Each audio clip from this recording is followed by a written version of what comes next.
And then, so I'll start by saying hello, everyone. This is the Health Commission, Live Well Kingston for the City of Kingston. And I'll start us off with introductions. So I'm Emily Flynn. I'm the Director of Health and Wellness, and I coordinate Live Well Kingston. My pronouns are she, her. I'm gonna appoint someone else to go, and then if you don't mind, passing to someone else. Troy Ellen, you're always in my top left corner. I'm gonna go to you next.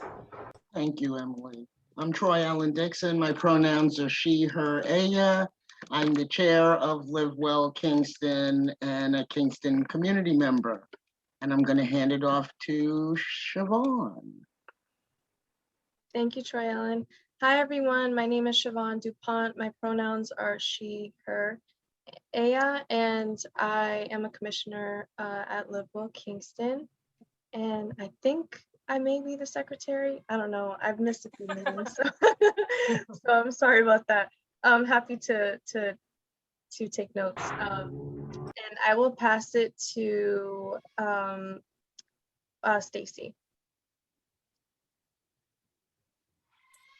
Hello, my pronouns are she and her.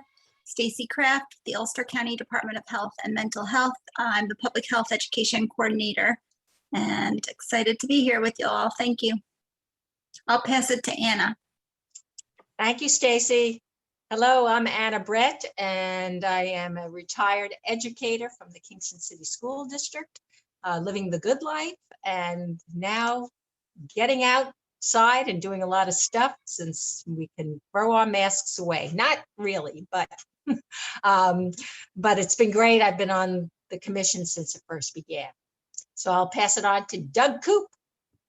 Okay, thank you, Anna. My name is Doug Coop. I'm a member of the Kingston Common Council, representing the great second ward, which is Uptown. But I'm also interested in the other 8 wards, which are also great, but maybe not quite as great. Okay, enough of that. Okay, I'm a part-time educator too. I'm retired from industry. Retired from Philips Electronics a number of years ago, but I've been teaching physics part-time at SUNY New Paltz for the past 20 years. So I keep busy. I'll pass this on to Melinda. Hi, everybody. I've been in meetings all day too, so I took a break for a snack there, so my camera was off. So my name's Melinda Herzog, and I'm the Healthy Communities Program Leader at Cornell Cooperative Extension, Live Well Kingston Commission member, and I believe I'm my vice chair. I don't even remember either. I'm like Siobhan, I don't know. Thank you, everyone. Thank you. I'm grateful to have you all here tonight. So on our agenda, we have approval of meeting minutes for April. On the agenda, we did have play well first, but if it's all right with everyone, could we move the conversation about remote motions first? Because that might have a motion attached to it and a few people might need to jump off. So welcome, Susanna. Actually, Susanna, if you're connected, would you like to introduce yourself? We just finished that. Oh, hi, I'm Susanna Callahan from the Institute for Family Health, and I'm sorry I'm late. My last meeting just went over, so. Thank you so much. Hi, everyone. So if everyone's okay with moving the agenda around, can you give me just a quick thumbs up or visual? Great, thank you so much, everybody. All right, cool. So first up, let's do the April meeting minutes. Did everyone get a chance to review them? Susanna, I added you as present. Thank you for that edit. Any other edits at this time? Okay, I could hear a motion to accept it. Move to accept the meeting minutes. I second. All in favor, you can give me a visual thumbs up. You can say aye. Cool. I think everyone put a thumbs up, so the motion passes. Thank you so much. Great. Okay, so let's move on to remote motions. I'll put the link to the document in the chat if you'd like to see it by if you're on a computer. If not, I'll try to explain. Oh, come on, link. Link copied. Okay, I'll try to explain it a little bit as we go, because I think it's going to be, this might be an interesting conversation. It's not, I think, going to be a simple answer what we do. Let me cue it up a little bit. During, maybe it was before COVID actually, there was times in Live Well Kingston's history that month after month, we weren't getting quorum. And so work was stacking up. So there was a conversation a little bit about, could we do work between meetings and get some of those approvals? COVID came, things moved remote, and then it kind of came up again, that this idea that could we do some work even, between our meetings. We had a discussion about this, I want to say last fall, and had kind of, I don't know, maybe it was kind of I don't think we came to a conclusion on it. So we're bringing it up again to see if this is a viable option. I can explain, this is kind of a proposal that I put together of how it could go. I think we're all still very open to any other ways that this could be built. This is just a proposal at this time. Any questions before I move on to explain it a little bit more? Okay. What I'm proposing is that if pretty much anyone comes to a matter that we think that the commission should vote on specifically, but it could be, I think this is mostly for motions, but we could talk about that a little bit more in a minute. So I'm proposing that if any one of us I could see get approached by an organization for a letter of support, I could see any commissioner being approached for another kind of decision-making time, that they would bring this to the chair and the coordinator. And if the chair agrees, that they would send out an email to all the commissioners explaining 2 key points. 1, why the decision, what the urgency is. And 2, what it is that needs to be decided. Then I did a little bit of a proposal that after that, the chair and coordinator would call for a motion. If it got a second within 24 hours, the conversation would happen for another 24 hours. And then this is now a total of 48 hours. The chair or coordinator could then call for a vote. And the idea is that all of the conversation that happened via email would get documented. That would all be added to the meeting minutes. It would all be public information. And I would keep track of it in this Google Doc. So commissioners could do it one of 2 ways. They could just in the email conversation follow along, or if they wanted to check in on this document at any time, they could see where we are in the conversation. The reason this is possible for us and not for other commissioners is that we are an advisory commission. We don't control the budget for the city. If you control the budget for the city, it falls under public meetings law a little bit differently, and this wouldn't be a viable option. So I think we are in a unique position where we could do this kind of work. I'm sure I'm forgetting to explain things. Questions, clarifications?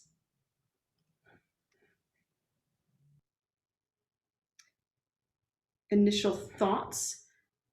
People want to weigh in on the process or the goals of this? I think it, as long as people continue the conversation, whether it's questions or, I need more information, whatever it is, as long as we have that and it is documented, I think that this is a good way to go. I will also say that even if we adopt this sort of streamlined version, doesn't mean that as if when we use it in practice, we might come up with something we're not thinking of today. But I think that we can then just acknowledge that and add the step if necessary. I don't know that I'm not saying we shouldn't discuss it, but I don't know that it's something we need to overthink. We're trying to get to a point where we can make decisions in between the regular meetings.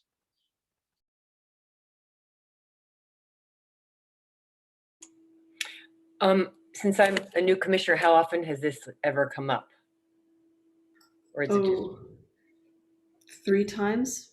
Mostly it's been about letters of support, and we have somewhere in previous notes that we had a system for approving a letter of support. And I think it was that if the coordinator and the chair agreed that a letter of support was appropriate within the values of Live Well Kingston, that they could go ahead and write that letter. This is coming up also for other work. Trying to think of something that was urgent. I think it was the goal that we weren't getting quorum enough to vote for new commissioners. So that's kind of, I think, something that qualifies as urgent and why it needed to be done in that way. So, but maybe we should write into it that it's not something that we would overuse. Maybe it's a qualification. Maybe there's something about that.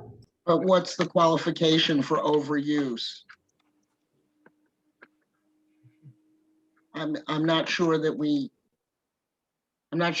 need to address that right now. Well, I think that I'm sorry, finish. well, unless it's just, I'll talk for myself, unless I just get lazy and decide that this is the way I want to do business on Live Well Kingston, in which case I'm probably going against any values of the commission and would be called on it. I don't imagine that's going to happen. Stacy? I was thinking that, if it's timely where we have a meeting, then we put it on the agenda. And if it's, in the space of, gonna miss a deadline or that kind of thing, then we, just put it in between the meetings. So it feels very common sense to me that we wouldn't need to even discuss it. But if you needed to say something like that, you could. I'm just going to also point out how I think this is really important because before Live Well Kingston became a commission, we were still a coalition. And in just trying to make that move to a commission, there were so many things happening within the city that we kept having to get the members' vote very quickly between meetings, just because there was just a lot of important business to accomplish before the next meeting to make that happen.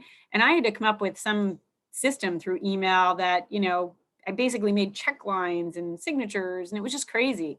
So to have this in place, because suppose the city's going to take action on something and we want to make an advisement and it's happening in 2 weeks, and Emily just finds out about it.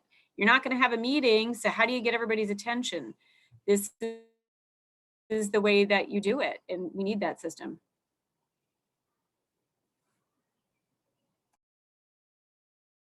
She stepped out of frame, but I wanted to welcome Lori. It's lovely to see Lori joining us. Lori, you're muted, but would you like to introduce yourself or say anything? Hi, I'm sorry for my tardiness. I thought it was at 4:30. I've been doing so many different things. I'm Lori Ferguson, and I'm a commissioner that has been missing in action for a couple of months. It's lovely to have you here, Lori, whenever you're here. Thank you for joining us. Thank you. I have to leave by a little before 5:30. All right. Boy, everybody wants to cut out early, so we're going to move this along tonight. I love it. And maybe because it's so beautiful out. All right. Well, I have to cut out because I need to be at the greenhouse for the TMI Gift of a Story tonight. Cool. Yeah, I have to drop one of my granddaughters at BOCES for a class at 5:30 on Wednesday. So I've been all over the place. Sorry. No need to apologize. Thank you so much. So Lori, just to quickly bring up to speed, we're having a conversation about remote motions and if this commission kind of coming up with a process for how they might be able to do votes via email in between meetings. I kind of just presented the idea, but do you want me to run through it a little bit for you? Do you have questions about it? Anyone else have questions about it? You could just run through it like real quick. I don't need every detail. And if I do, I'll email you for more. And this will be good also for me to solidify where we're kind of landing. So I think what we're landing at is a process where any commissioner could email the chair and say, I have an urgent matter that I'd like the commission to consider before the next meeting. And if the chair agrees, they would send out an email to the commissioners explaining what the decision is and why it's urgent. And then let's see why it's urgent. Then the chair would call for a motion, and then there could be conversation for 24 hours. And then after 24 hours of conversation, the chair or coordinator could call for a vote via email. Okay. And let's see, we were having some conversation where I think pretty much all for it with no real, I haven't heard anybody saying that this doesn't feel like a good fit. I think we're talking just a little bit about process mostly. Okay. I have one question. Was what precipitated this? Yeah. So in the past, it was that we weren't getting quorum enough to vote in new commissioners. Secondly, sometimes there is letters of support, or there could be projects in the future that might need to be decided upon before the next meeting. Am I missing anything that we covered, everybody?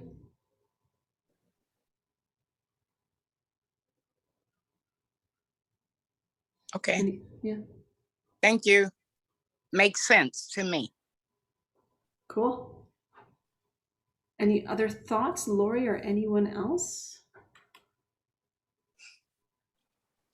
Just would like to reiterate that we stay flexible with this, and if little tweaks need to be made, they will be made. Thank you for giving that background, Melinda, about having to get things done in between meetings and quickly.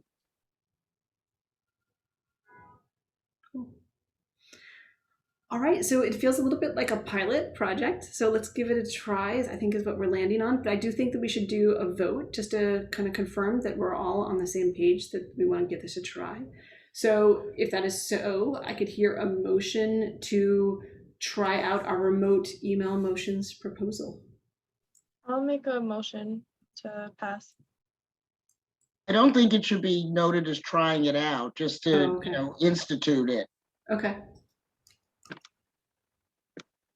Going forward, yeah. So I think I heard a motion. I think I need a second.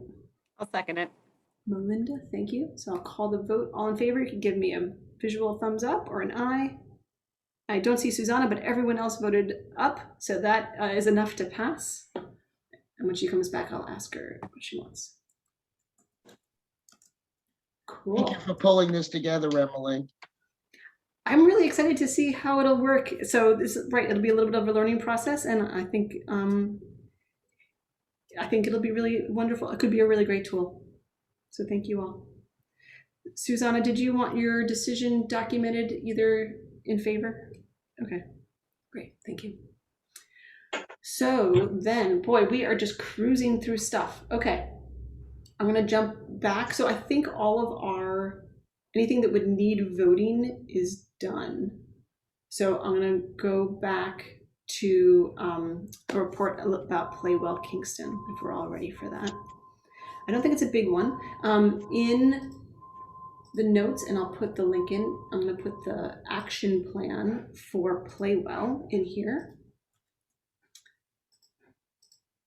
And I'll talk a little bit about it. So part of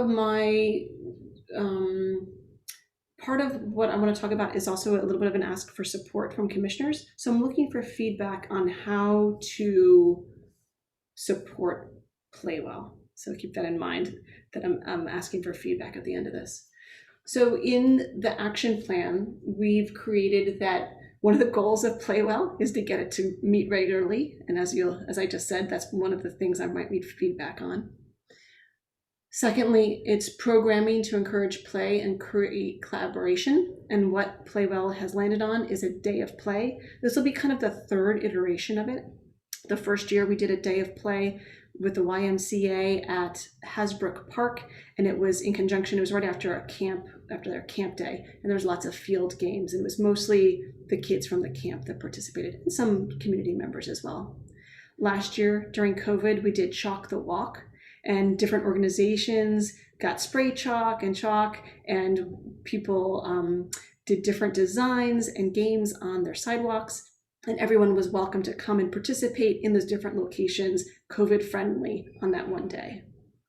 This year, Day of the Play, I think, is going back a little bit to that original plan. The idea is different organizations or individuals could host a play activity in pretty much any way they define that, all on the same day at different locations.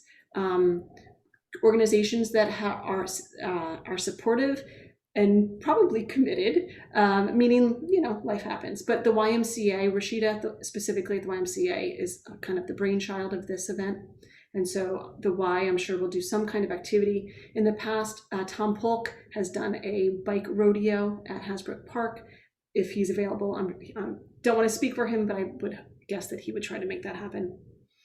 In the past, the African Roots Center has participated. I think it's public knowledge now that Troy Ellen has left there, and I have not made a new contact with that organization, so we'll see if they will still continue to participate. That'll be Ethan. It'll be Ethan? Okay. It'll be Ethan, who's also doing the skate park thing. And that leads into that Ethan and Garen from Kingston Needs a Skate Park are very interested in joining this collaboration, and they will be doing a pop-up skate park at Hasbrook Park. We'll have to figure out the bike rodeo and the pop-up skate park because they both want the same space, but we'll figure that out. Other organizations, Anna, I don't know if I'm going to say her last name right, Goya might do some family yoga. I'm trying to think, what else do we talk about? Anyway, I think you get the idea. Oh, Wild Earth is very supportive. So different organizations, the idea is that they would host a different activity on the same day. So that is the What day is second it? goal. So the day hasn't landed. I'm pushing for July 31st, but the backup plan is July 17th. It's a Saturday.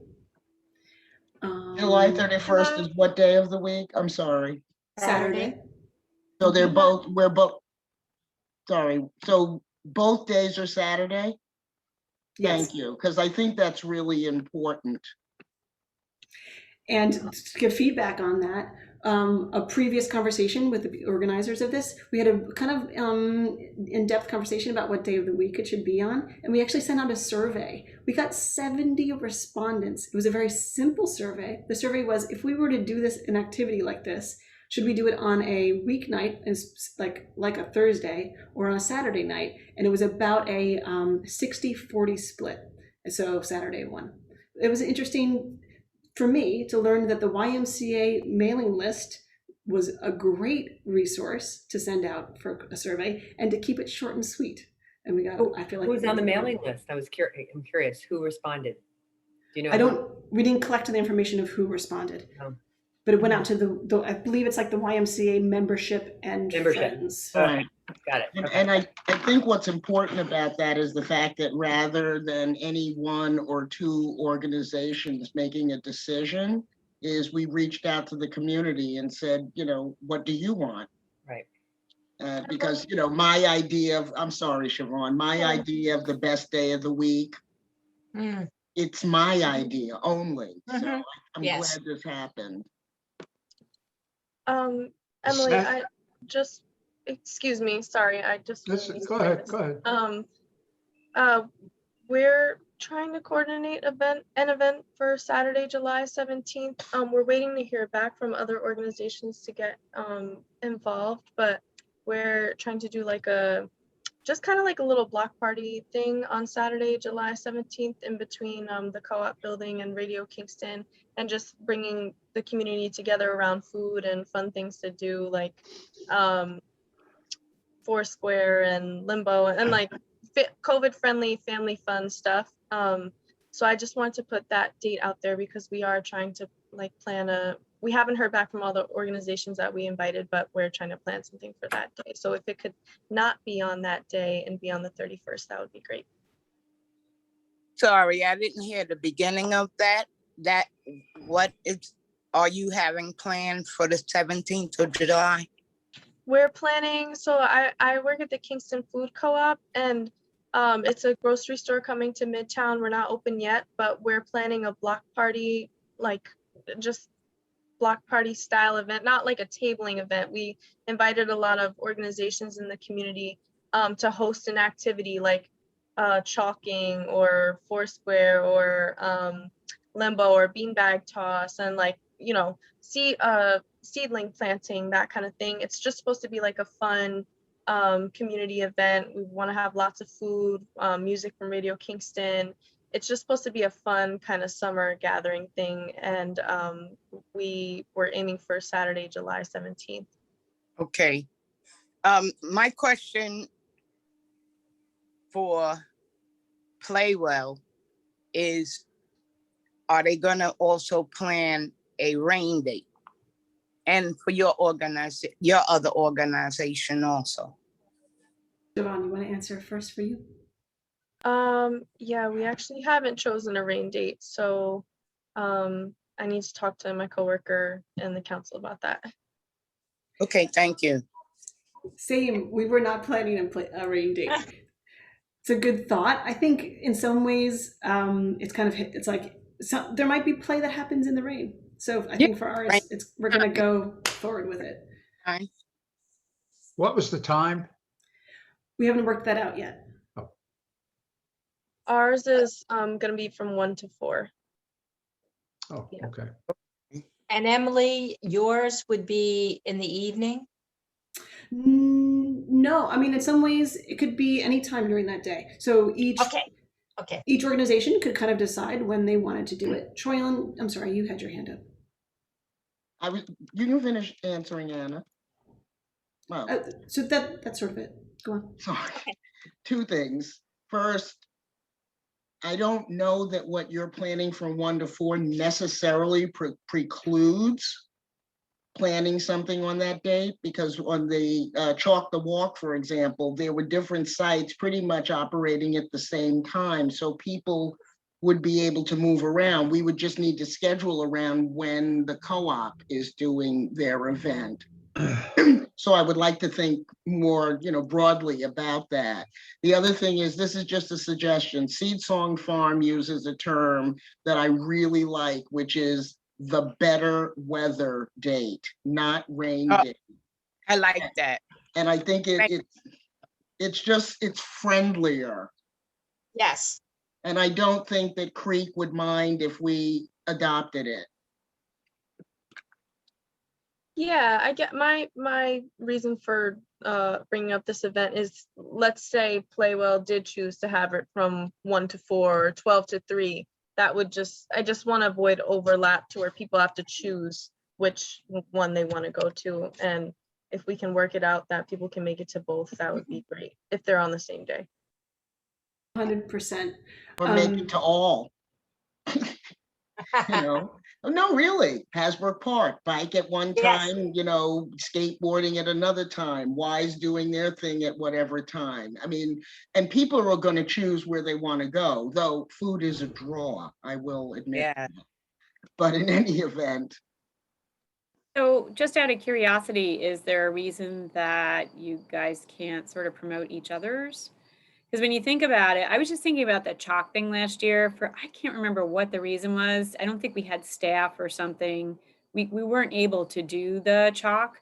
Really wanted to. I thought it was such a great idea, and I felt like that would be something that would really catch on annually, and people would learn what that was and start, oh my gosh, it's Chalk the Walk Day, let's do it.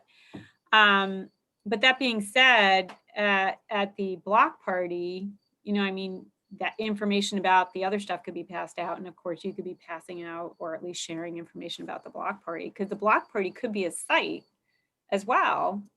That's a day of play too. I mean, it kind of would go well. Yeah, I think they would coincide well.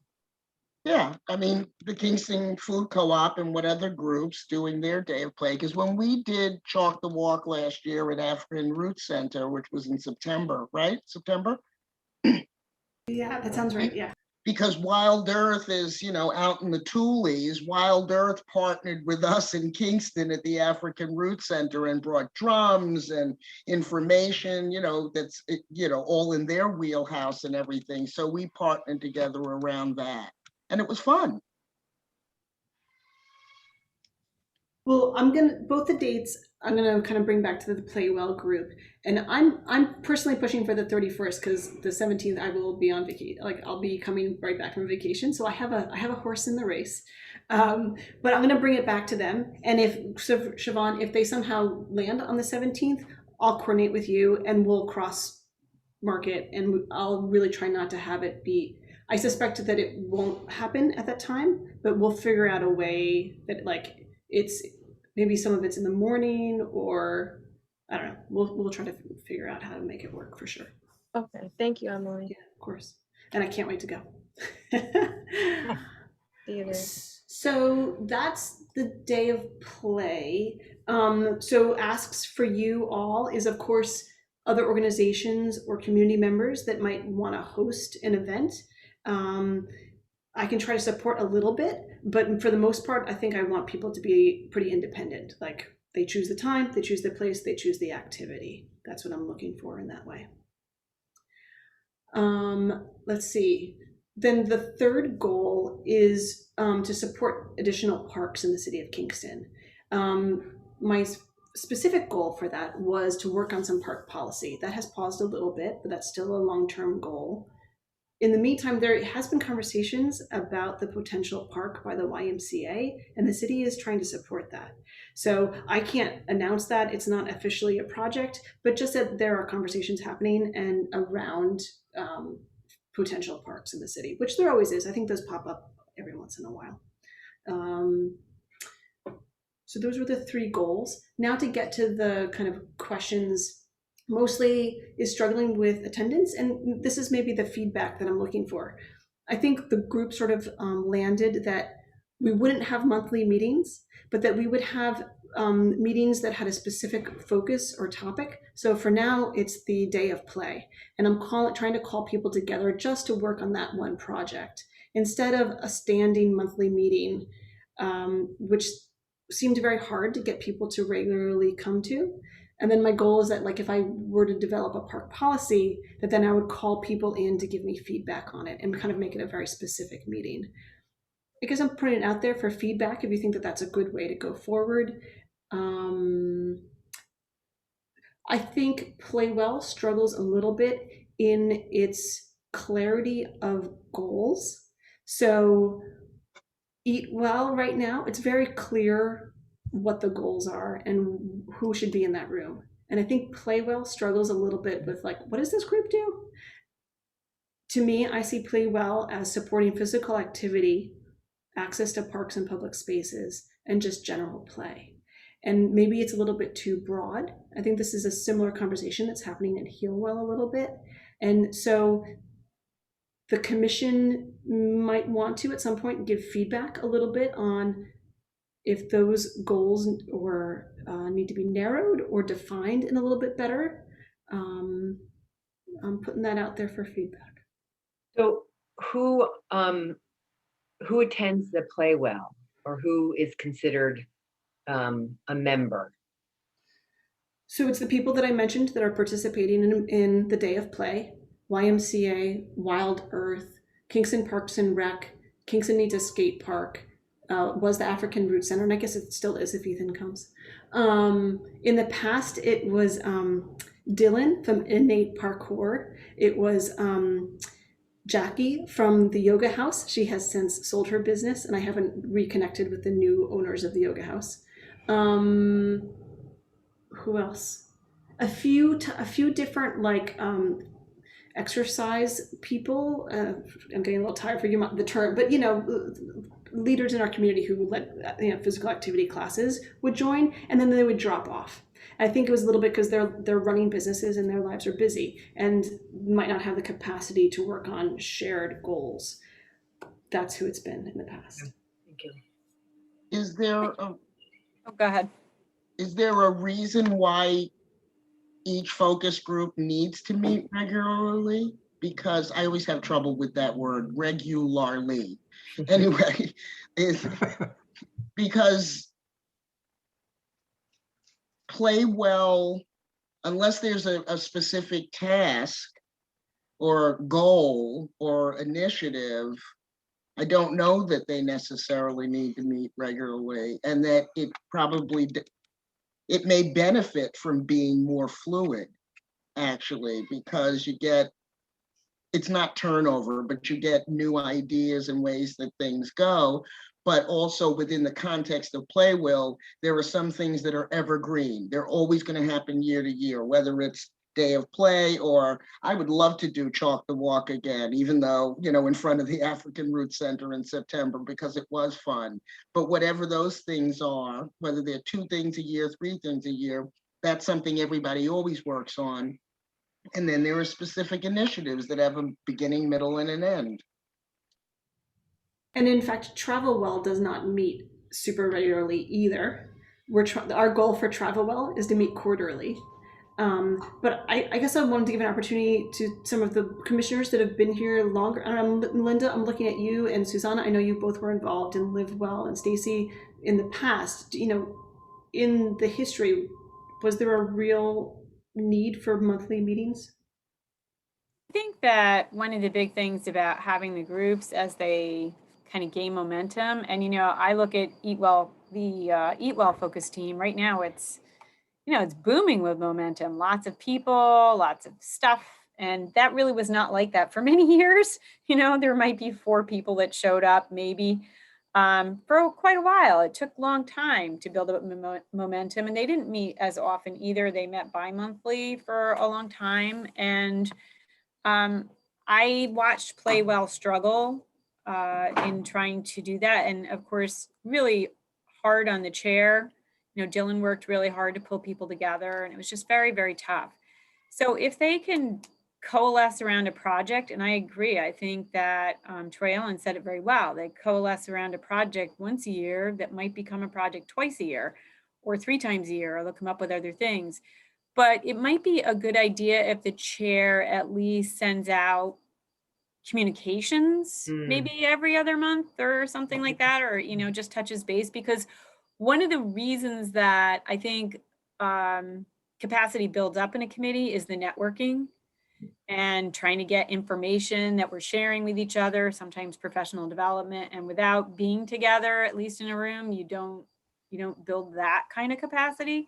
So they could work on this project and aim for a winter meeting or something like that, or maybe a quarterly meeting. I like that idea, but I don't think it's necessary they meet every month. I don't think any of them started out that way. This is great, Melinda. This is great, and I think Heal Well, which I've been a part of for since we became the commission, not this commission, the commission, which I don't even know what year now. What year did this become a commission? 2017, 18. What year was it, Emily? I think it was 17. 17. Okay. Yeah. I mean. Emily knows how I feel about Heal Well, which because it's just like 3 of us on this call. The attendance has been way down, and I actually had a lot to say at this last meeting for Heal Well, that I think it suffers from not being, like what we're just saying, not knowing exactly what it is we're gathering for, and what our purpose is besides networking. So I think the attendance has been slowly, really, it's like 3 people or 4 people for the last couple months. I love the idea of a quarterly meeting, and spending maybe time in between with the chair and maybe a core group for if there's a couple people who want to work more on really fine tuning the purpose of the focus team, any of these focus teams that are struggling. Who's it for? Who's it targeting? Who's it for? What's the purpose of coming together? Really, really getting into it. And I think coalitions often struggle when there isn't a really shared sense of purpose. And that when it's about everything, because we often say, and understandably, because of the work that we do and who we are as people, we want to reach everybody and we want to do everything. And when you try to reach everybody and do everything, you end up kind of doing nothing because it's so vague and slippery. And so I'm for, whether it's play well or heal well, to consider, encouraging the teams that feel like they're struggling a bit more to take a step back, maybe meet less, and maybe ask for a couple of people to spend a little time coming up with some ideas on honing in on their purpose and their direction. Just some thoughts. And when you say chair, do you mean chair of Live Well Commission or chair of the focus teams? I don't know. I was thinking more about is it the team lead? It's not called chair, right? Okay, thank you. Yeah, I'm so bad at titles of things. It's terrible. So I guess the team lead and anybody who's interested, because not everybody's interested in spending that kind of time really hashing out this stuff. It's not like everybody who's ever signed up is going to say, I want to be part of that. I don't think. But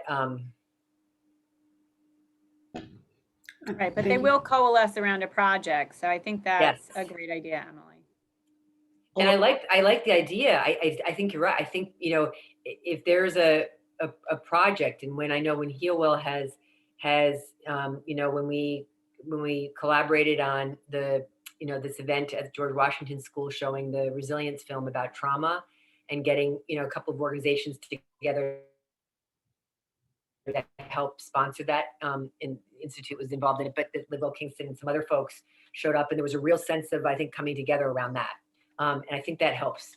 Yeah, so like this day of play is great. Sounds great.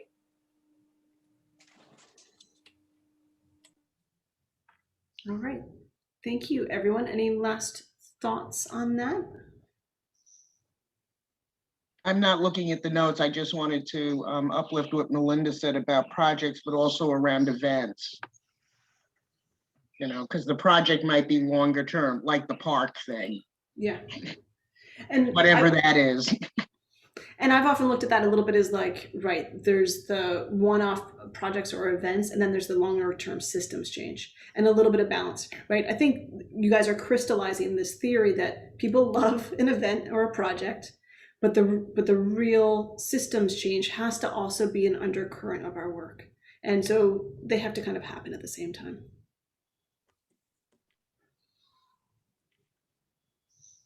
All right. Thank you all. We'll be moving on to new business then. Unless any last thoughts? No, everyone looks okay. The first one is a letter for support. It is CFA, which is Consolidated Funding Application time for the state. So the city is kind of all hands on deck, deciding which grants they're going to apply for. One that is coming up is it's through the state DEC Hudson River Estuary Program, and it would be a grant for a community preservation plan. So it would be a grant for a planning document to potentially do a community preservation. It's actually a tax on real estate. That money that is in the plan, you would decide which houses and what properties for what amount in what areas would get this like 1%, 0.5% tax. That money goes into a fund, and then it is used to preserve open space, historical character, agriculture, farmland, what else? It's mostly about land preservation. So the commission is being asked to write a letter of support. Since we had this meeting, I thought I could bring it to you and you could all decide, but this might be something that we would do in one of those remote actions if the urgency was our meeting hadn't matched up perfectly. Questions about that letter of support? I was just curious about the project. You said it taxes real estate. Is that just across the board? So it's land taxes for everyone, or how's that work? No, that's what I was trying to say. So the plan would decide on who and what properties would get taxed. So it's not a flat everyone. It would be, for example, so New Paltz just passed this. It's also, there's one in Red Hook for farmland.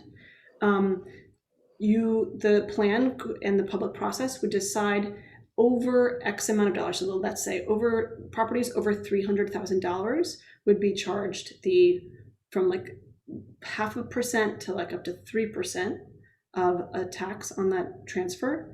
That would then go into a fund. And then I think the decision-making process about what happens to that fund, I believe, I'm not clear on that in this moment. I suspect it's some kind of a commission or public entity that then decides how it's distributed. And But it's a tax on a transfer. Yes, thank you for Yeah. that. It's a tax on the transfer, yes. And I believe it's the capped buyers. at 3%? I don't know the cap. That sounds right. I'm not certain of that in this moment. And it's the buyers that pay the tax. So it's going to be controversial. I think that's what you're all getting at. So it's when a property is purchased. Yes. Okay, I get it now. Yeah. And I just want to emphasize that this would just be, the letter of support would be for the grant application for the planning document. So the city's not implementing it. We're not at that stage. This is really kind of an exploratory project. Would this be a good fit for Kingston? There are many, many communities around the United States that do this, most notably where I used to summer, I love that term, in Nantucket, where when they do the transfer, because then the money goes to secure open space, open land on the island of Nantucket so that it doesn't end up looking like a mini Manhattan. Right. Okay. But it's really around community and supporting community, quality of life for everybody. So I would be in favor of supporting the letter of support to at least look into it. I'm sorry, I'm trying to get away from, I just want to know more about how you summer in Nantucket. That sounds awesome. Yeah. I would be I didn't supportive really of this. summer, it was 3 weeks, but that's why I put it in quotes. But we went every year, the same 3 weeks with the kids, same house. It was lovely. Sounds wonderful. I'd support it too. It's a planning grant, so it's an opportunity to look at it. Would we like to call a vote for it? So wait, just to clarify, because I just want to make sure I understand this. This policy, if it were to be in effect, it would affect people buying new people buying houses in Kingston. But it's designed to like preserve Kingston's like character and like protect the spaces that are here, that the people who have been living here like have been taken care of and that sort of thing. So yeah, so I want to be careful with language. So it wouldn't be a policy.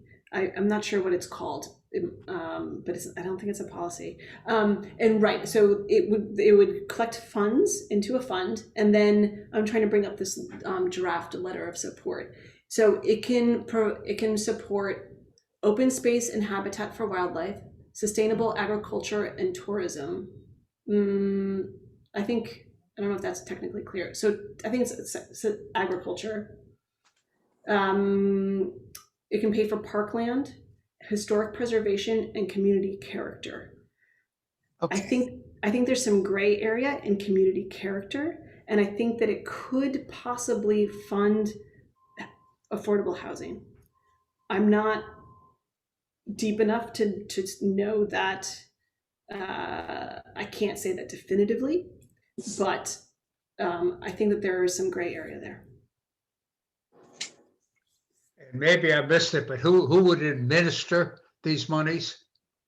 Right, I don't remember that off the top of my head. I believe that there is some kind of a commission or steering committee that makes the decision.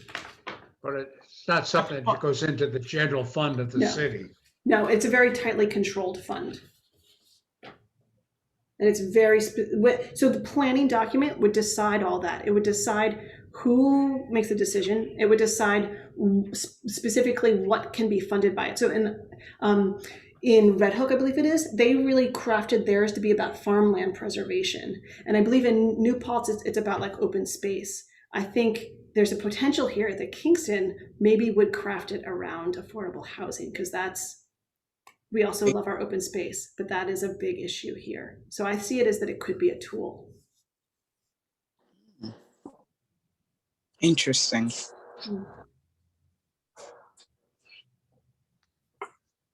And I is there I would support it. Go ahead. is there definitely a minimum amount? I know you said it's not a policy, or maybe it's a law, or I don't know what else to call it, but Yeah. would It's it an just I think it's- would it just affect certain buyers, like people buying like $500,000 houses, or like anybody buying a house in Kingston? We don't know. Okay. so that's what this. Sorry, Trina, do you want to? I mean, the way it usually works, the plan would dive into what are all of the things that we should think about. You know, how does this affect, both in a good way or a bad way, people within the community across broad sections? If it's done properly, it does take into account all of the considerations. And, you know, in the town of Wilton, Connecticut, where we had something like that. So when I bought my house in Wilton, Connecticut, baked into the price was that X percentage of the purchase price paid by me was going to go to the town of Wilton and it was for open space for Wilton. But that's a decision that had been made years ago, and it was governed, I think, under one of the commissions. I don't remember if it was planning and zoning or whatever, but they had decided how it was done. And you know, as a home buyer, it's not like I felt it, you know. It was just, like I said, it was baked into the price that's what it was going to be paid. And it's usually a percentage of whatever the price is. So if it's a $4.5 million house, it's a much bigger amount of money than if it's a $450,000 house. Gotcha. Thank you for that. Because I'm just thinking, like, I don't even have a house yet, and I mean, that's just coming from my own kind of selfish thing, but just like thinking about how this would affect like somebody who's lived here all their life and that sort of thing. But that makes that added clarification. So thank you, Troy Allen and Emily. And I also don't think that anyone really has much of an appetite to put a tax on affordable housing. That's not what we're talking about. I suspect that it will land somewhere in those calculations where they talk about affordable housing and how much you have to make to get it. They will put it at a point where it's taxing at a much higher level. I just can't imagine that anyone would want it to be the full spectrum. Maybe I'm naive and But to be biased. clear, it can be a fair amount of money. I mean, even on $300,000, I mean, I'm just calculating it here, just times 2%, it's $6,000 if they put it at 2%. So I understand what Savan is saying, but it is a planning grant. They're going to look at it. They might decide to do it and not to do it.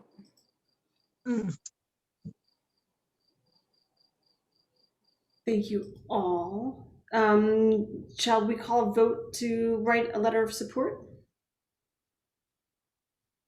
Sure. Motion to write a letter of support. Thank you, Lori. I'll second it. Thank you, Troy Ellen. All in favor? Give me a visual or an eye. All right. Okay, thank you, Siobhan. So I think all the commissioners voted in favor. Thank you for that. The motion passed. I'm going to sound. No, I don't think so. No? Who did I miss? Who didn't vote? Doug didn't vote. Doug's not a commissioner. Okay. Now I'll call for it. Abstentions or not in favor? Okay, I think the motion passes. I just wanted to make a point about Robert's Rules of Order, that we should call for the motion, get the second, and then open it for discussion. Oh, yeah. I don't think I've ever done that.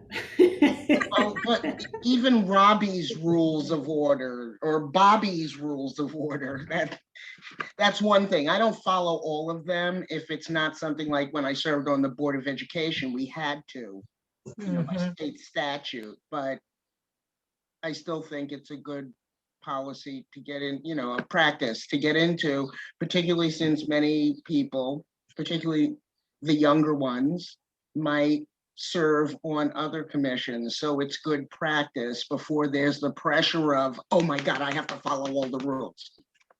So I appreciate that. And so clarification, I'll do that on the topics that I think that we'll vote on.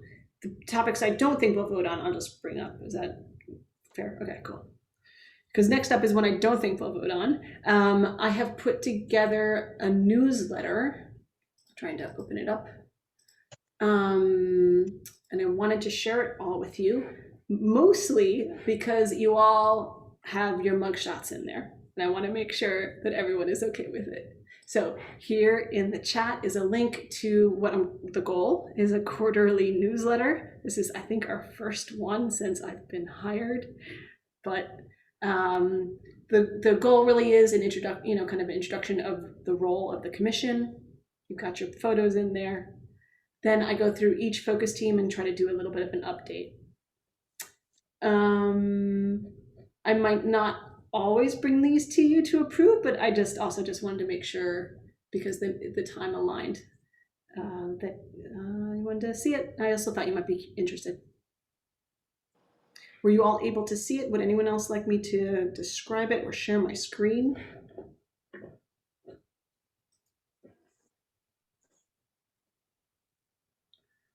You're all quiet, which makes me think that you're looking at it.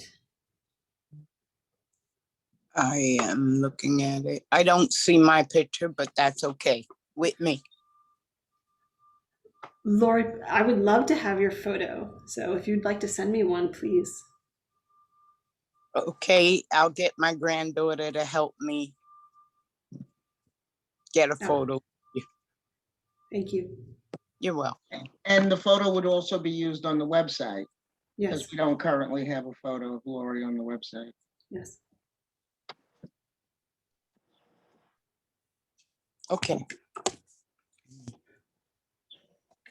Yeah. Emily, this is great. Thank you. I'm gonna take a look at it. But where will you send this out to a listserv? Will you just put it on the website, or what's the plan? Yeah, so we share a constant contact account with Cornell Cooperative Extension. We've split the cost. We've been grandfathered in that ability. They don't allow that anymore. And so we had a bit of a Live Well Kingston list from previous when it wasn't a commission. And then I've added my Friends of Live Well list. And those are basically all the members of the focus teams or people who have expressed interest and support for Live Well.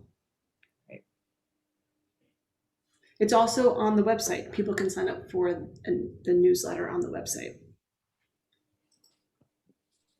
It looks good, Emily. You wrote this, right? I did. It looks good. Thank you. Wow. I would also suggest we consider sharing it out maybe through Facebook groups or pages. Yeah. Absolutely.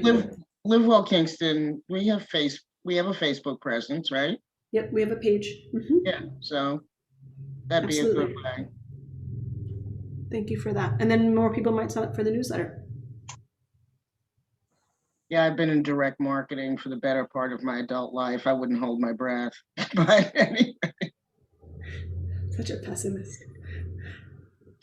All right, so no one has expressed outrage of their photo going out, so thank you all. Speak now or forever hold your peace. All right, the next thing, Malia, I think, has recorded a Spanish-speaking PSA for a commission member on Radio Kingston, so I was hoping she would be here to just mention how that went. I haven't heard it myself. Wait, is this Maria Rojas? No, Maria Dumont, not Malia- Malia Dumont. Malia, gotcha. A PSA for Live Well Kingston or for, Mhm. Okay. Specifically for a Spanish speaker. That's what we advertised. Mhm. I did have a good conversation with a potential Spanish-speaking commissioner. She didn't make it today, but I hope maybe she will. So I'm not going to say her name because maybe it's not working out. But, I did speak with her and she did express interest, but June and July are tough time for her. I mean, if she committed because of other things going on with camp and stuff like that. So she committed, it would only be meetings, but after that would be able to be more engaged. So there's definitely interest. Cool. So maybe I'll follow up with her definitely in the fall, if not sooner. Well, I'll follow up with her the next time I see her at a meeting, which will be Friday. Perfect. Let's see. Okay, next up is announcements and communications. Looks like Melinda jumped off, but she's part of my big announcement. Okay, before COVID, the city of Kingston applied for a grant with Cornell Cooperative Extension and Family of Woodstock. It was called the Healthy Schools and Community Grant, and it was a 5-year grant through the State Department of Health. And during COVID, a few times, one of our grants managers emailed, and we heard there was just nothing. They said that it felt like the department had shut down during COVID. It was. We got a response, but they had no answers for us. We got an email this week that we got the grant. It's like $1.5 million for 5 years. It's a $300,000 a year grant. Like I said, we subcontract out for 2/3 of it. Family of Woodstock and Cornell Cooperative will each be hiring a person to implement their part, and we'll be hiring an administrative aide for the work that it would be still in my department. Wait, who's the grantee? The city? No, State Department of Health. No, the grantee, Oh, not the grantor. Who got the city? Yeah, Who- the city of Kingston. the city? And we're administering the grant. Yeah. So what are the overall goals? Could you? Yep, physical activity and nutrition, and it's done in 3 areas. So Cornell Cooperative Extension will be partnering with the school district to implement physical activity and nutrition education. Family of Woodstock will be doing that in childcare centers. And then the third section that I'll be implementing will be food service establishments. So 1 to 3 food service establishments looking at their menu and trying to provide some healthy dietary suggestions for it. Might come up with a program like Whoa, No, and Go, where either you put calories on a menu or you kind of label things red, yellow, green as kind of suggestions for what to eat. It also was a vending machine goal where we would talk to different organizations in the city and try to make the vending machine options healthier. I want to say that, so we just got told that that was what we applied for. We just got told that we got the grant. We're in the next month going to be updating our work plan and budget. There's chances that some of those details will change. But that's what we applied for. What was the grant amount again, please? I want to be totally accurate. Do I have it in front of me? I don't have it in front of me. I believe that it was over $1 million. I believe it's $300,000 a year. So what's $300,000 a year times 5? 1.5 million? 1.5. Yeah, It's 1.5. 3 times 5 is 15 and move the decimal point. Thank Yeah, you. Thank you. So sometimes I start to lose confidence, but yeah, it's 1.5 million. Feels like a lot to me. Sorry, who's talking? Sorry, go ahead. Emily, I would like to, I don't know if, who's going to work with you on the menus and nutrition part, but I'd like to be a part of that. Yes, Lori, I would love to work with you, Matt. Cool.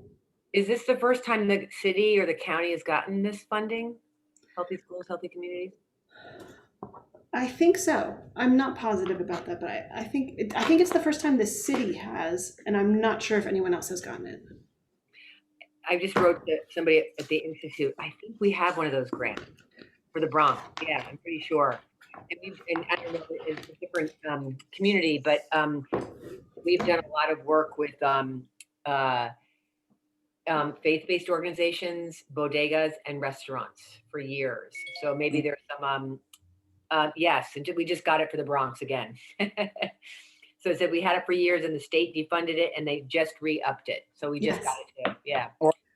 So yeah, happy to share, put you in contact with our folks too about, what's worked, what hasn't worked. Please, because it's new for me, especially the food service stuff. That's all new for me, and I'm feeling I'm going to have to learn it before I implement it. So thank you, Susanna. I'm going to take you up on that. It's great news, however. It's a lot of money. Yeah, I'm also, so on a personal level, I'm scared. It's a lot of work. Troy Ellen, you're going to have to jump off. Thank you, Troy Ellen. You'll get used to it. Bye, Troy Ellen. Okay. That was my announcement of communications. Anyone else like to have things, programs they'd like to share? Siobhan, I wrote down what we started the meeting with about your little Garden of Eden in our notes, but is there anything from the co-op that you want to share out? Yeah, we're actually going to be doing our community. I'll have more, I want to report back with more details just so that they're accurate, but we're meeting with architects and we're going to be beginning our community design phase really soon of our building, which is really exciting.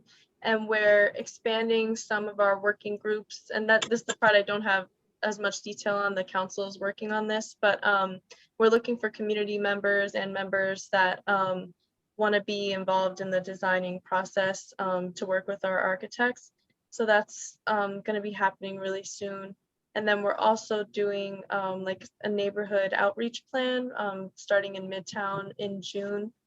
So if any of you guys are members or you want to participate in some door knocking, we're going to be doing that in June, and just really engaging in like deep listening and trying to hear from like residents of Midtown and neighbors of the co-op of what they want from the co-op and how the co-op can best serve the community. And then we're also going to be having a big event in July, hopefully July 17th, partnering with some local organizations and bringing people together over food and over fun things to do. So those are my updates for the co-op. Siobhan, is it a co-op in the sense of people will provide hours of work to be a member for that kind of co-op? Is that what it is, or?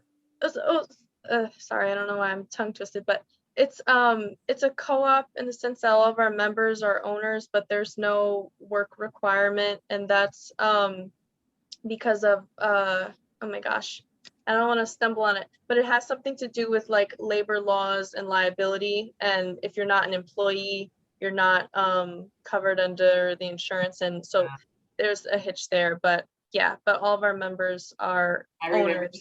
I remember the days, right, way back many decades ago, where like in college and my 20s, we would work in exchange for like reduced prices on food and co-ops. Yeah. Anyway, so okay. Yeah. Our co-op model sounds great. A little different than like the co-ops that came in the 70s and like the first wave of co-ops. Yeah. Our model's a little different. But yeah, but there's lots of volunteer opportunities for members. I'll drop the link to the website in the chat if you guys want to check it out. Stacy stepped out, but I was going to give Stacy a moment if you have any announcements or things you want to share. Yes, I just wanted to remind folks that we're constantly hoping that you'll drive people to our website, vaccinateulster.com. Now that the eligibility has expanded to the adolescent age groups, we want to just keep showing our friends, family, neighbors, and community where they can go to get vaccinated. So that's the best website, vaccinateulster.com. And we have an upcoming clinic at the Ellenville High School for the first dose of Pfizer for 12 and up. That's coming up on the 22nd. So we hope everybody will get there.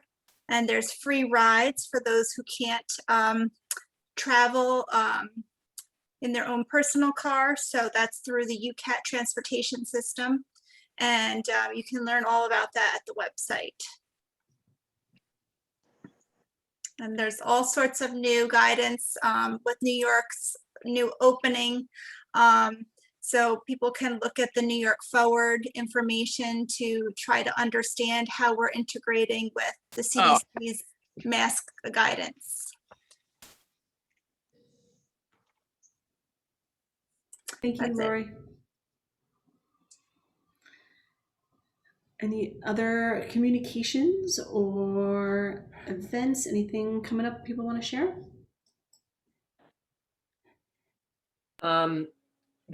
We will be having, the Institute for Family Health will be having a groundbreaking ceremony in June for our new Family Health Center in Midtown on Pine Street.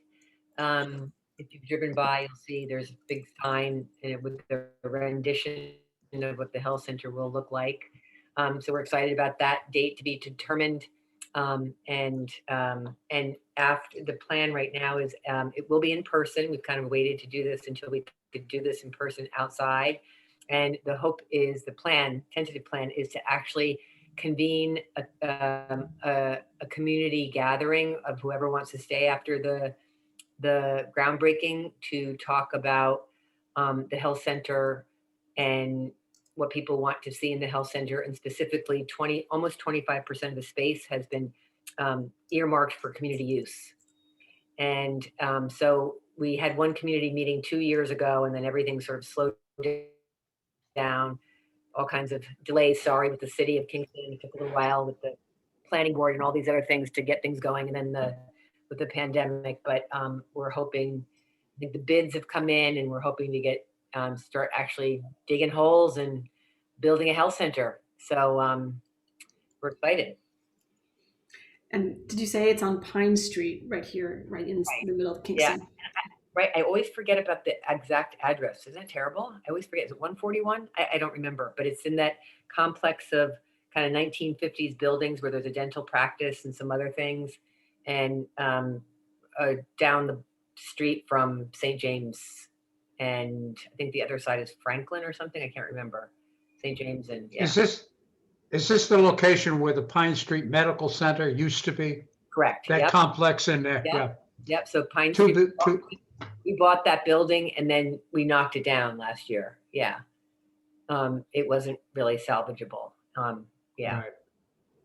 So it's in that, in that co-op area. Yeah. But the hope is maybe that we'll build a garden. But there would certainly be lots of opportunities like to collaborate with Midtown organizations, Siobhan, like the food co-op and other places too, to bring community groups in to do hopefully some wellness activities and host meetings and groups and whatever folks want. Wonderful. Thank you for that update, Susanna. I have one other update, and that is that I'm hosting a webinar on May 24th, The Future of Kingston Bicycle Infrastructure and How to Be an Advocate. It's part of the Kingston Women's Bike Festival, and you can go to bikefriendly.com. I think it's / Women's Bike Festival, and you can see all the events. There's like 15 different events all happening this month. So that's my last announcement. Last call for anything else. Otherwise, I'll call for a motion to adjourn the meeting, and then that'll be it for this month, unless there's anything else.